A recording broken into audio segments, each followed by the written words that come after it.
The first time I noticed something was off, it didn't feel like a discovery. It felt like a smudge on glass.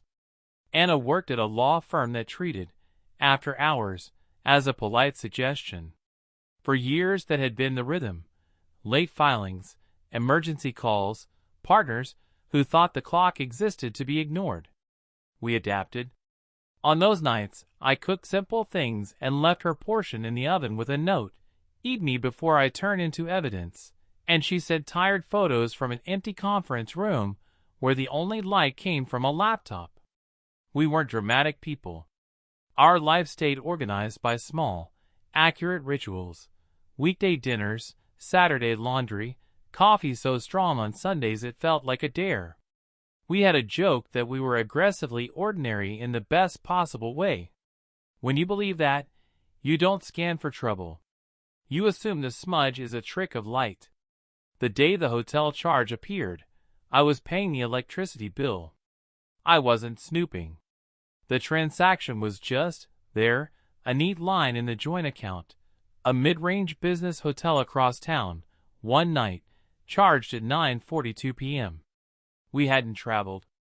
We hadn't planned to. I refreshed the page like a person trying to change the weather. That night she came in smiling the thin smile of a long day that ended on her terms. "Opposing counsel tried to bury us in paper," she said, kicking off her heels. "I built a shovel." I laughed, because that was our choreography, and because I wanted to keep trusting the music. I almost asked about the hotel. I didn't. Instead, I watched her cross the room with that purposeful grace she used at work and thought, maybe her team put witnesses up there. Maybe the firm's card declined. Maybe the world has explanations I haven't earned yet. I treated it like lint, brushed it off. Then more lint appeared. Her phone, which used to live openly on the counter like a lazy pet, developed habits. The lock screen previews disappeared. The device traveled with her from room to room and into the bathroom, balanced on the sink like a second toothbrush. Late, when a message came, she read it with the instinctive focus of someone alone on stage, then flipped the phone face down. "Clients," she said once when I glanced over. Panicking. She smiled in a way that meant, "Don't worry, I've got this." Some part of me believed her because she has always been competent. Some part of me noticed I was being handed competence in place of intimacy. The calendar, our shared spine, started to look like it had learned to lie. Gray blocks slid in and out, strategy dinner, committee prep, client social. Sometimes they moved twice in a day and then vanished, the way a mouth forms a word and then decides against it. When I teased her, "Your calendar is auditioning for modern dance," she pinched the bridge of her nose and said, "It's a mess, I know," in a tone that closed the door without slamming it. I told myself to be kind. People get swallowed by work. Entire months go missing in law. It wasn't that she was colder, it was that warmth arrived on a delay, like heat in old pipes. She still kissed me when she left. She still bought the stupid cereal I liked. We still folded laundry together while mocking the dryer for eating socks. If a person wanted to argue that nothing was wrong, they could do it with those facts. But I kept thinking about the hotel. When I logged back into the account later that week, I saw restaurants we'd never tried and a florist that sold arrangements shaped like decisions. The amounts weren't wild, they were precise, the math of 2 glasses of wine and 2 entrees. I scrolled until the numbers blurred and then shut the laptop like you shut a book before a sad chapter can begin. The next time she said, "I'll be late," I asked, "Careful as you handle glass. Where's the dinner?" She named a brasserie near the courthouse, one popular with jurors who wanted to feel cinematic for an hour. "Private room," she added, as if anticipating my doubt. She left in a black dress she used to save for opening nights at the small theater we liked, then laughed, said, "Don't look at me like that," and vanished into the lift. The charge that posted later wasn't from the brasserie. It was from a hotel bar with a name that sounded like a perfume.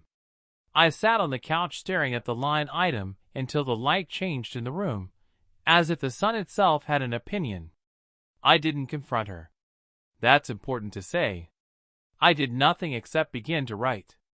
A cheap spiral-bound notebook appeared on our table the next morning, and I wrote the date and a single sentence. Hotel bar, 9:18 p.m., said Brasserie. It felt less like betrayal than like balancing a checkbook. Facts go here. Feelings can wait their turn. Once the notebook existed, it wanted company. I added small, boring entries that behaved like pebbles in a jar. Door alert 12:31 a.m., said. Closing arguments prep. Building locks at 9. Two identical cafe charges 5 minutes apart at 2:14 p.m. Brainstorm. Flowers delivered at work. Receipt in mail tray. She came home empty-handed. I didn't add adjectives. I underlined nothing. I instructed myself, sternly, to avoid poetry. She started mentioning a name more often. Daniel. He arrived in her sentences like a helpful footnote. Daniel thinks the judge will allow it. Daniel had a brilliant cross. Daniel said my memos saved the day. At first it sounded like workplace shorthand, the way you bring your office home in fragments. But the new clothes had their own footnotes. A blouse with an edge we both knew she'd never wear to an all-hands. A scent that wasn't in our bathroom cabinet. When I said, "You look incredible," she smiled and reached for her phone as if the praise had been left there. I checked the gym schedule for the late class she'd added to the calendar after a bruising week. The studio had closed last fall. A sign in their last Instagram post promised they'd be back in a new space soon. I stared at the words until their cheerfulness felt like an insult. Then I wrote, calmly, Pilates, studio shuttered. Said class anyway. I kept telling myself I wouldn't become someone I didn't like. I wouldn't touch her phone. I wouldn't drive around looking for the car. I wouldn't recruit friends into a war that might still be a misunderstanding. What I did instead was gradually precise. Photograph the odometer before she left for book club. Note the mileage when she returned. Check our building's entry log, which sends my phone a polite ping after 11 p.m. Look up one restaurant menu to confirm the price of a shared dessert. Match the line on our statement. Evidence, but only the kind that didn't soil my hands. The night my neighbor said, Anna looked incredible yesterday. Where were you two headed? Was the night the notebook stopped feeling optional. Probably some client thing, I answered. He nodded and said, Delaney Street's got nice. And my mouth answered, yeah, even though we never went to Delaney Street. That night, the card showed the bar there, the one with low light and a cocktail named after a verdict. When she came home, she smelled like the walk back from a river, cool air, something sweet, something finished. I tried tenderness again, not as a trick, but because that's who I thought we still were. Take Friday, I said. No work, just us. I'll make a reservation and pretend I remembered the anniversary of something. She laughed, genuinely, and said, I want that. After this hearing. She didn't add a date. On Friday, a late charge landed at the hotel bar again. My reservation, which I hadn't had the heart to make, went unmissed. When I asked, How are you really? She exhaled a little laugh and said, Like I'm juggling knives. I wanted to say, put one down. I asked if Daniel was at least funny in person, not just in her stories. She smiled in a private way and said, He's Daniel, which is a sentence that tells you nothing and everything. The strangest part of those weeks is that we were still often good. She tucked her feet under my leg, and we fell asleep on the couch halfway through a movie. She texted me something stupid about a typo in a partner's email, and I snorted into my coffee. We stood in the kitchen one morning arguing about whether the cat understood irony. Love didn't vanish. It just shared space with something that didn't love us back. I kept writing. The notebook developed margins, then a code, a dot for times the story matched the number, a dash for when it didn't, a small star for the entries that shaped themselves into a pattern. The stars clustered around the hotel with the mirrored lobby, and the bar with the perfume name, and the florist 2 blocks over that closed at 10. In the margin of one page, I wrote the only sentence that wasn't neutral. This is not about catching you. It's about not lying to myself. The next big smudge arrived in daylight. While she showered, a notification slid across her screen, not the content, just the app. A rideshare drop-off at an address I knew too well. 10 minutes later, a second notification, a loyalty program thanking her for her visit. When she came out wrapped in a towel, steam folding off her like soft armor, I said, "Do you want me to pick up dinner?"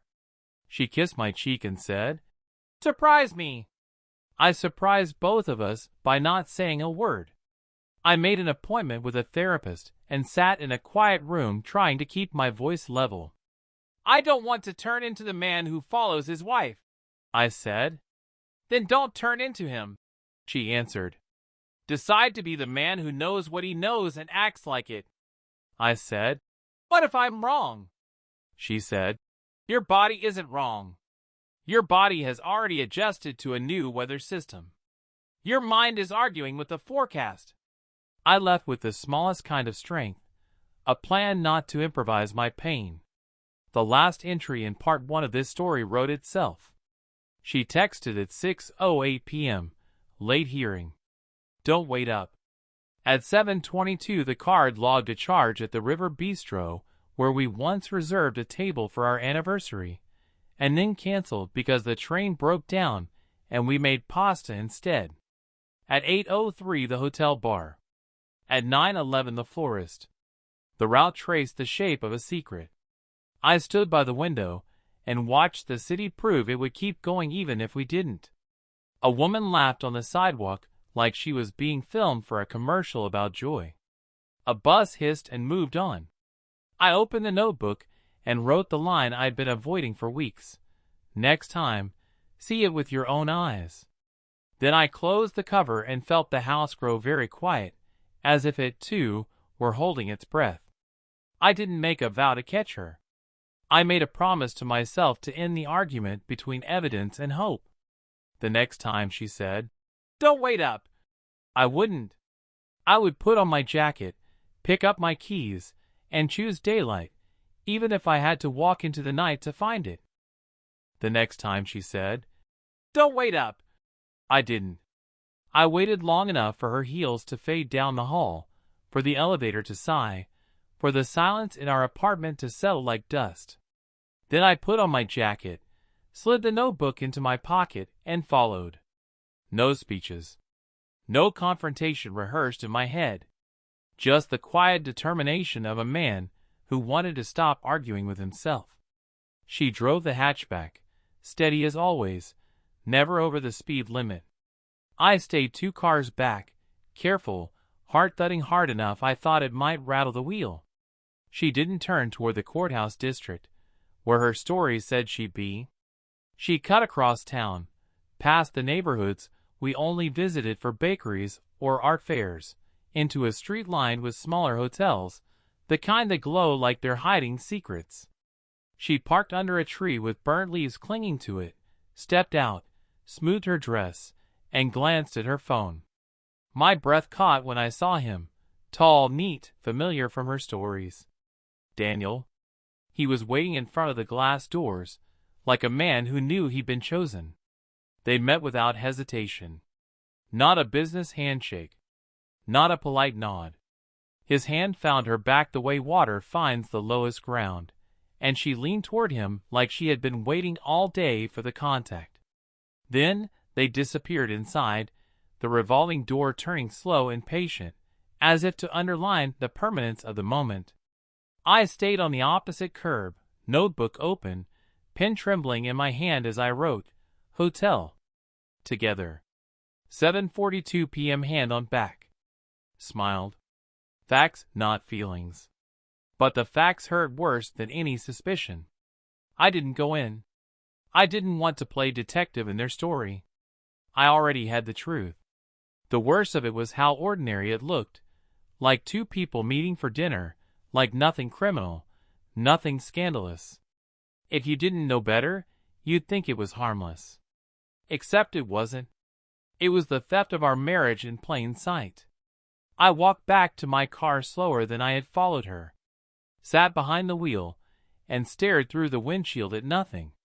The rain began, soft at first, then harder, streaking the glass until the city looked blurred, mercifully indistinct. I let it wash over me, a curtain between my eyes and the world. When I got home, the apartment was too quiet. I left the notebook on the table, open to the page I had just written. I poured myself a glass of water I didn't drink. The cat rubbed against my leg like nothing had changed, and in that moment I envied him. Animals never confuse loyalty with lies. She returned after midnight, shoes in her hand, coat damp from rain. She froze when she saw the notebook open on the table, my pen lying across it like a pointer. "What's this?" she asked, voice soft, careful. "Facts," I said. "Not stories." She set her shoes down slowly, as if delaying gravity itself, and came closer. She read the last line I'd written. Her breath hitched. She didn't deny it. She didn't even look surprised. "You followed me," she whispered. "No," I said, calm even as my chest burned. "I watched." She sat down, hands folding, unfolding, folding again. For a long time she said nothing. Then, finally, "You saw us." "Yes." The silence that followed was heavier than shouting. The truth had finally landed, and there was nowhere for either of us to hide. Her first words were not excuses. They were a confession. "It started at work," she said. "Long nights, late prep. We talked. Then it became something else. I didn't stop it. I told myself it was stress relief, companionship, escape, but I knew. I always knew." My throat felt dry as dust. 8 months? I asked. She nodded once. That small tilt of her head rewrote every memory I had of the last year. Birthdays, dinners, mornings with coffee. All of it bent around the truth, fragile as glass. "Do you love him?" The question came out before I could stop it. She shut her eyes. "Not the way I love you." "Then why?" Her voice broke. "Because it was easy. Because he looked at me like I was the most important person in the room. Because I didn't want to admit how far away from you I already felt." I let her words sit in the air. They didn't explain. They didn't excuse. They just existed raw and heavy. Finally I said, "You didn't just cheat with him. You cheated with every lie you told me.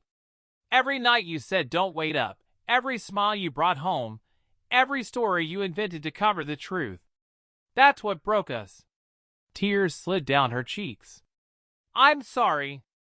I don't expect forgiveness.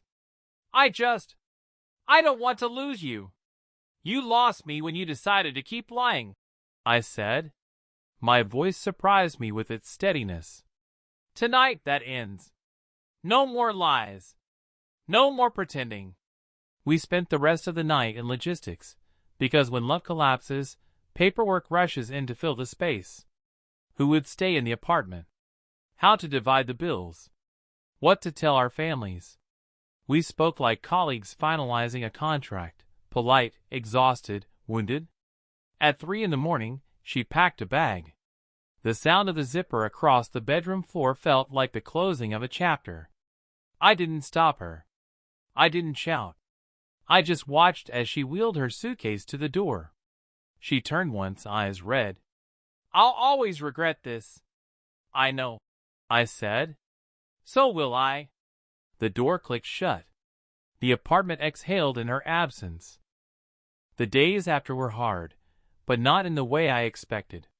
The hardest part wasn't loneliness.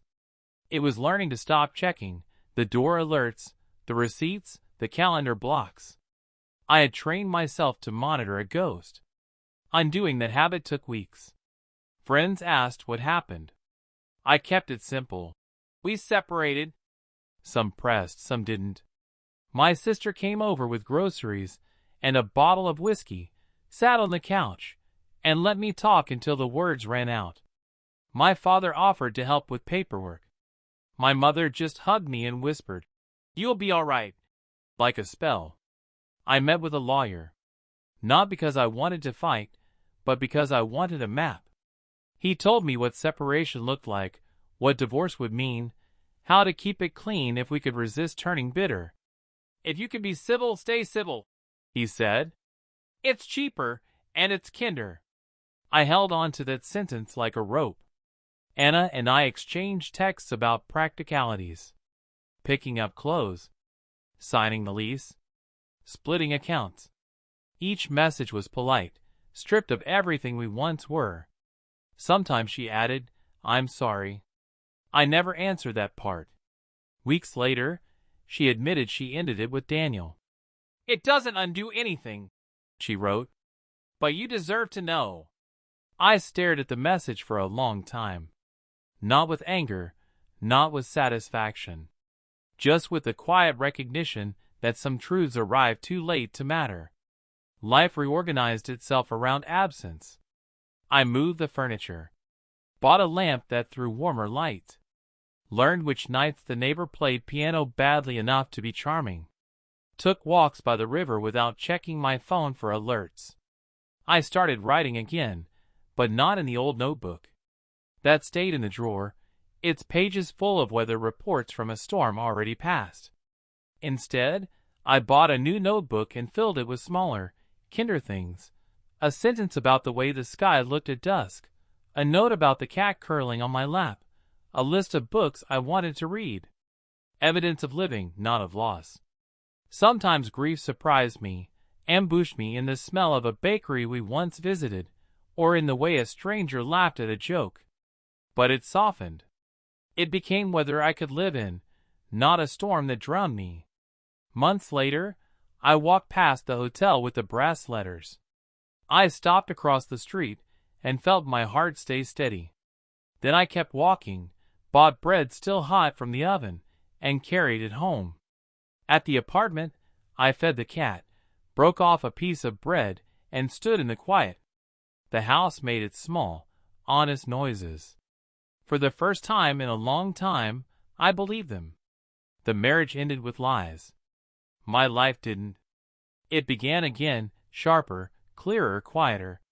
And this time, there was no need for a notebook to remind me what was true.